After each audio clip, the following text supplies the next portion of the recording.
የፋሲካ ወራት አምስተኛ ሳምንት ቅዳሜ አንደኛ ንባብ ከሐዋርያት ሥራ ምዕራፍ 16 ከቁጥር 1 እስከ 10። ጳውሎስ ወደ ደርቤና ወደ ሊስጥራ ሄደ። በሊስጥራ ጢሞቴዎስ የሚባል አማኝ ይኖር ነበር። እናቱ አይሁዳዊት ክርስቲያን ነበረች፣ አባቱ ግን አረማዊ ግሪክ ነበር። ጢሞቴዎስ በሊስጥራንና በኢቆንዮን ባሉት ወንድሞች ዘንድ መልካም ዝና ነበረው። ጳውሎስ ጢሞቴዎስን ይዞ መሄድ ስለፈለገ እንዲገረዝ አደረገው። ይህንንም ያደረገው በዚያ ስፍራ በነበሩት አይሁዳውያን ምክንያት ነው። ምክንያቱም እነርሱ የጢሞቴዎስ አባት ግሪካዊ መሆኑን ያውቁ ስለነበር ነው። ጳውሎስና ሲላስ በየከተማው ሲያልፉ በኢየሩሳሌም ባሉት ሐዋርያትና ሽማግሌዎች የተወሰነውን ደንብ ለአማኞች ያስታውቁ ነበር። በስራ ላይ እንዲያውሉትም ያሳስቧቸው ነበር። ስለዚህ አብያተ ክርስቲያናት በእምነት ጠነከሩ፣ ቁጥራቸውን በየቀኑ እየጨመረ ይሄድ ነበር። ጳውሎስና ሲላስ በእስያ ቃሉን እንዳይናገሩ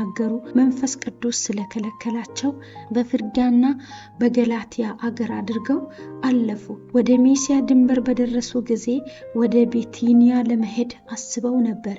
ነገር ግን የኢየሱስ መንፈስ ወደዚያ እንዲሄዱ አልፈቀደላቸውም።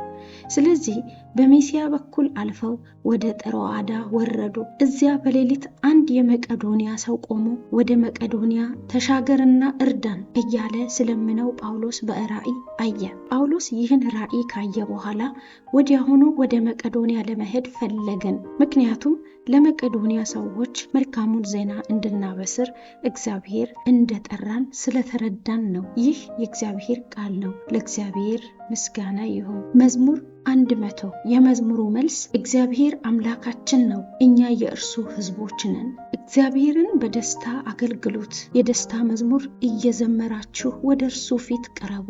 እግዚአብሔር አምላካችን ነው፣ እኛ የእርሱ ሕዝቦች ነን። እግዚአብሔር አምላክ መሆኑን ከቶ አትርሱ። እርሱ ፈጠረን፣ ወገኖቹም አደረገን። ስለዚህ እኛ እንደ በጎች መንጋ የሚያሰማራን ሕዝቦቹ ነን። እግዚአብሔር አምላካችን ነው፣ እኛ የእርሱ ሕዝቦች ነን።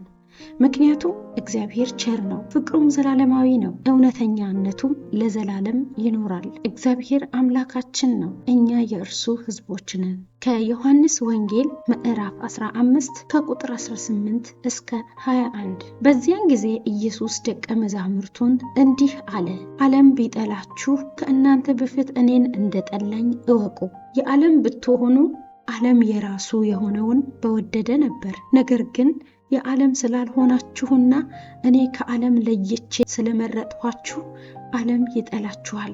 አገልጋይ ከጌታው አይበልጥም ብዬ የነገርኳችሁን አስታውሱ። እኔን ካሳደዱኝ እናንተንም ያሳድዷችኋል። ቃሌን ከጠበቁ ቃላችሁንም ይጠብቃሉ። የላከኝን ስለማያውቁ በእኔ ምክንያት ይህን ሁሉ ያደርጉባችኋል። ይህ የክርስቶስ ቃል ነው።